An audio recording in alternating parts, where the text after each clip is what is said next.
And I would like, of course, to thank the organizer for inviting me. And we are now in the field of personalized medicine.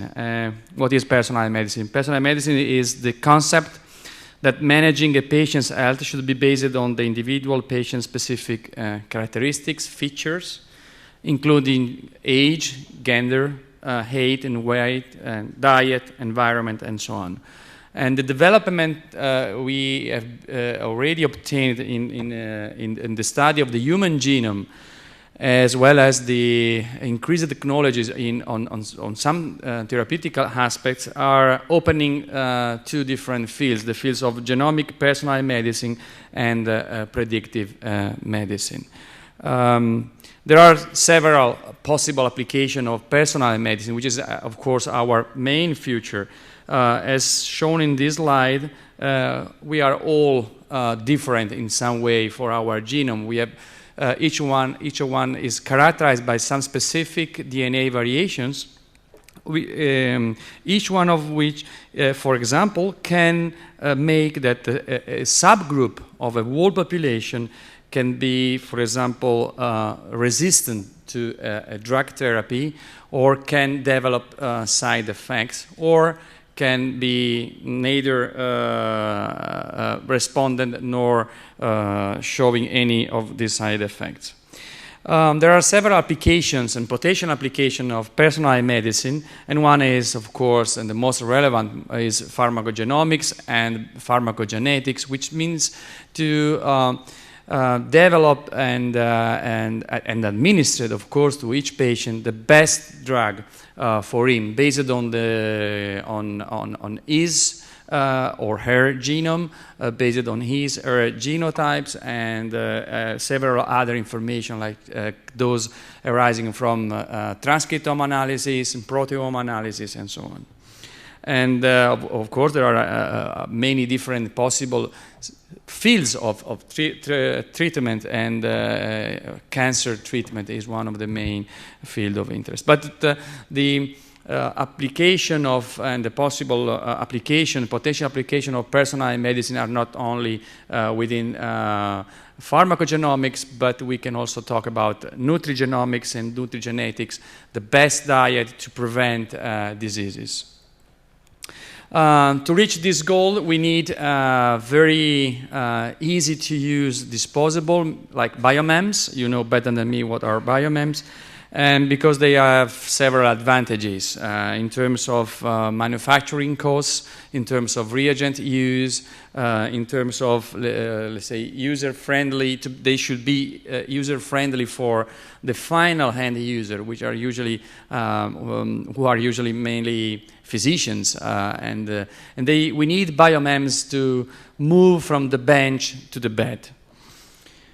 And there are several applications of biomems, and within Latemar we mainly focus on the first two possible fields. One is the health screening, so the use of preventive medicine for the detection, early detection of the diseases, or early diagnosis of a specific genetic diseases. And the second thing is the personalized medicine, as I already mentioned to you, for example, the right therapy to the right patient.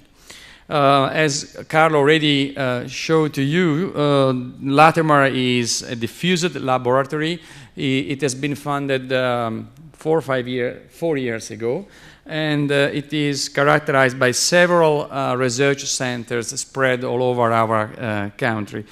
And within Latemar, we have defined several research lines, and I will briefly show you some data on one of these, which is the development of lab-on-a-chip for molecular diagnosis of, let's say, human as well as animal diseases.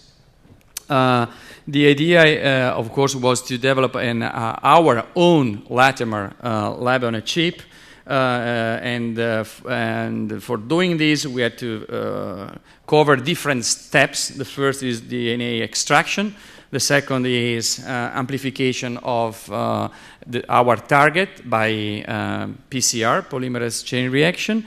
And the third step, of course, is the detection of the results of the reaction. And without going into the details, I would like to bring your attention on the results. Now we can easily extract enough DNA to run a PCR from 3 microliters of whole blood, even in some cases even without DNA extraction directly from the blood. In terms of amplification of target genes by PCR, we can run the reaction in using 30 cycles in less than 1 hour with only 0.2 units of TAC, which is a very low amount of this kind of reagent. In this slide, we have also a picture of the Latimer thermal cycler, which has been developed in collaboration between Turin Politecnico and Olivetti Inkjet. And finally, the detection by the presence of fluorescent signal. At the end, we decided to use the Tachman probes simply because there are thousands and thousands of Tachman assays already validated in, say, virtual library. So there are several already existing applications with Tachman technology. And this is clear, an image showing the presence of the fluorescence after the PCR reaction in the presence of the Tachman probe. The final idea of Latimer was to develop this, let's say, internal prototype, and then to simply change some specific part using the results of other internal research activity. For example, there is one specific research line within Latimer in which instead of fluorescence dyes has been developed a lot of work on electrochemiluminescence. All these steps have been now integrated in all together in order to have one fully functioning lab on a chip. And several applications have been developed for specific human diseases, such as hemochromatosis, for example, is a very common genetic diseases, or other common human diseases such as hearing loss, but also some application for the detection of specific DNA variants of bovine DNA, and some specific analysis also on crops. And final, this is just to open a discussion with you. There is a lot of increasing diagnostics and need for diagnosis based on DNA analysis right now. We need to move very fast from bench to bed, as I already mentioned to you. But we should also keep in mind that with completely different technologies, most likely the race for getting a whole human genome for less than $1,000 will be ended at the end of 2014. So, but that time it will be very easy and cheap to get the whole genome of each one of us, and most likely, many will be not in 2014, but maybe in 2015 or 2016. Many of the national healthcare systems will prefer to pay for a whole genome, which of course will be done once in our life, more than doing and paying for recurrent and successive diagnostic tests. Thank you.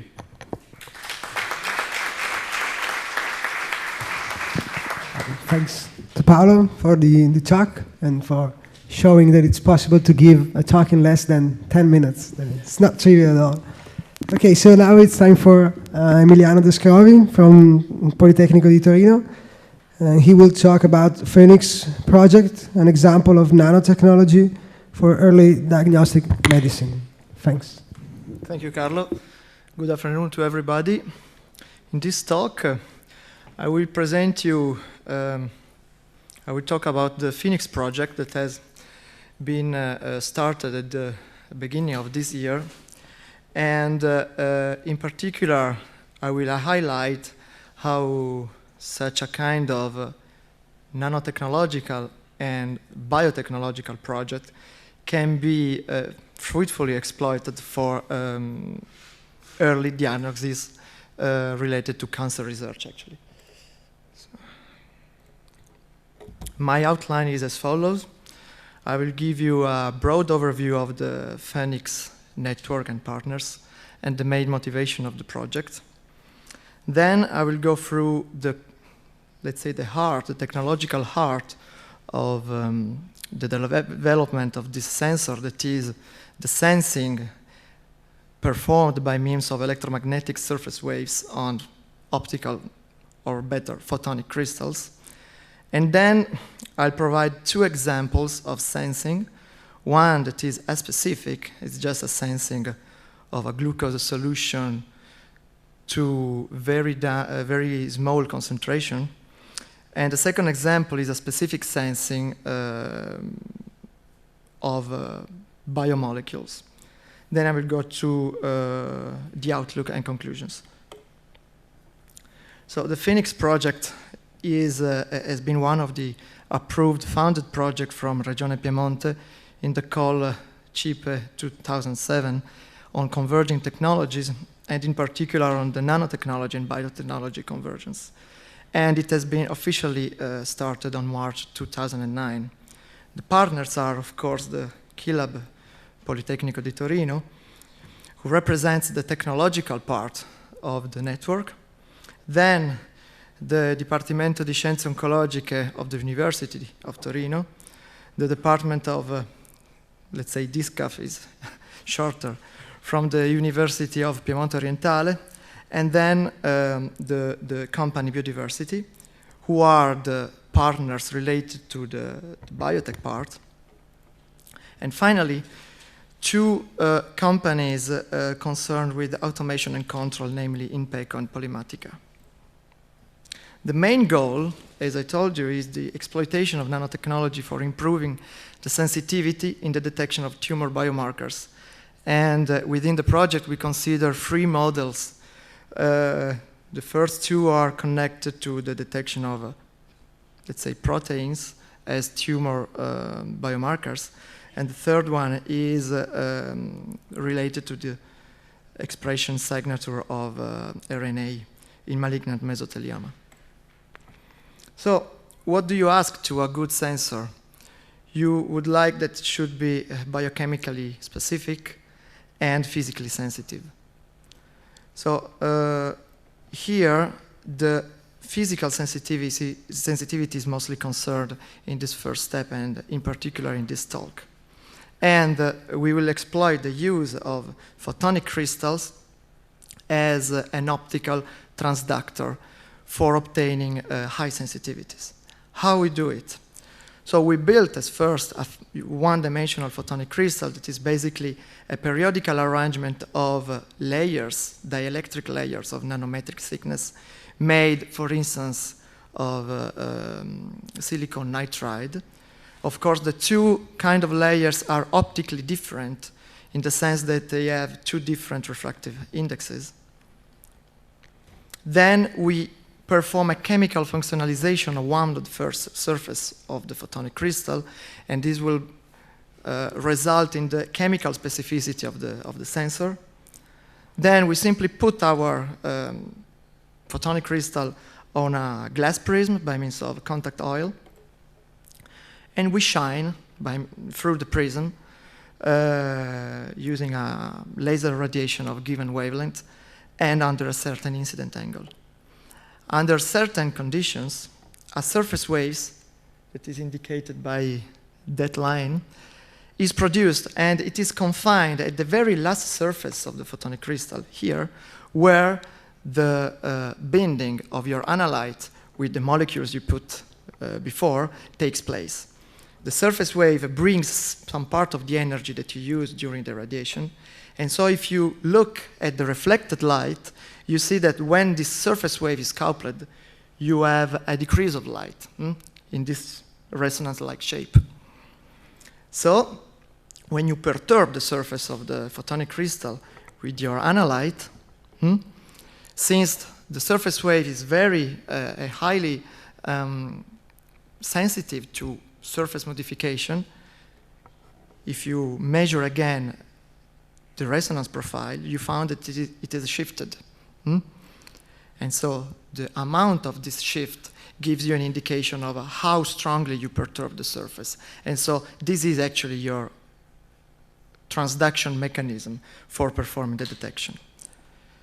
So a simple way to exploit it in a compact device would be to work with a given wavelength at a given incident angle, and to consider the difference in the reflected light, delta R, between the light reflected before the sensing and after the sensing that is given by this.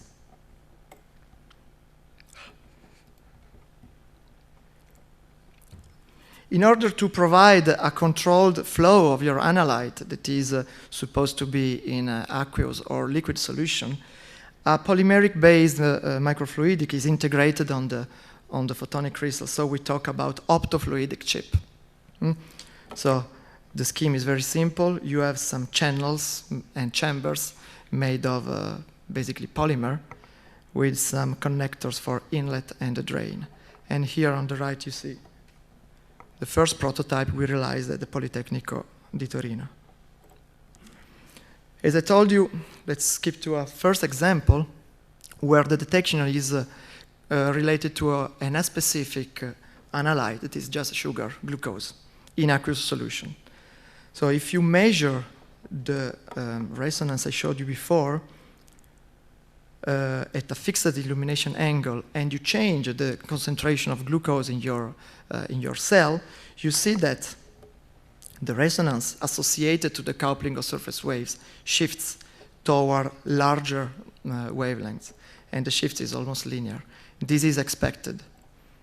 If you plot the amount of such a shift as a function of the glucose concentration, you see that the trend is quite linear, and it gives you the opportunity to see what is the lower limit that you can detect. And in particular, we are able to reach 0.3 millimolar concentration of glucose.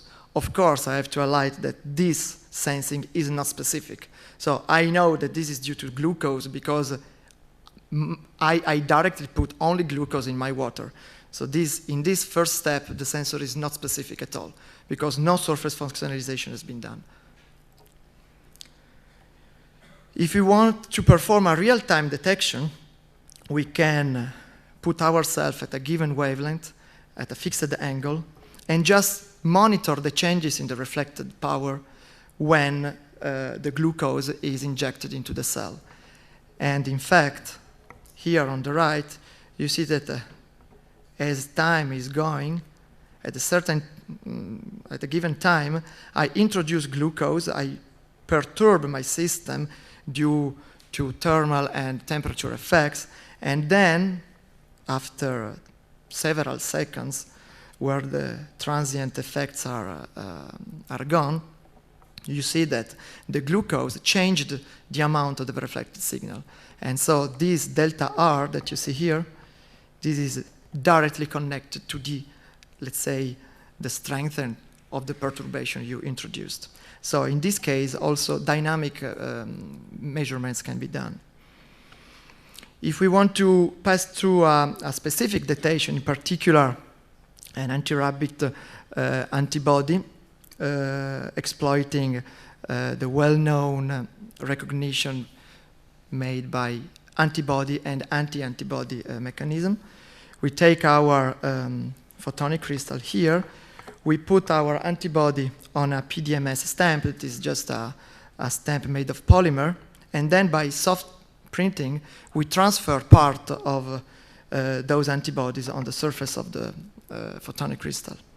Then, in order to fill the empty spaces of the surface, we add BSA, and this is done in order to avoid any aspecific detection of something that is not the anti-antibody we want to detect. And finally, we rinse the surface. So we are ready for the sensing. We put our photonic crystal on the prism and illuminate at the right angle with the right wavelength. And again, if we make a real-time detection, we start from a situation where we have just pure water. We have this spike that is due to the fact that the cell at a certain time is emptied, so the perturbation is quite strong. And then we put the solution with the gauge-specific anti-rabbit solution. And you see that as long as the anti-antibodies go toward the surface and bind specifically to our specific molecules, the signal is changing in time till a certain, let's say, asymptotic state is reached. At this point, we wash everything, and the final level of reflected light gives us the amount of the, let's say, the change of the reflected light power due to the fact that the surface has been modified by the presence of the analyte that has been detected. So in conclusion, we are trying to demonstrate that surface electromagnetic waves represent a promising transduction mechanism for biosensing. In particular, for the following reasons. It's possible to perform a wide range of chemical functionalization on surfaces for making specific biosensing. It's quite easily it can be integrated quite easily with the polymeric microfluidic channels, allowing us the possibility of building highly complex compact chips. And finally, last but not least, because this is actually the most important point, this kind of transduction mechanism provides a high sensitivity because the high sensitivity of these surface waves upon surface modifications.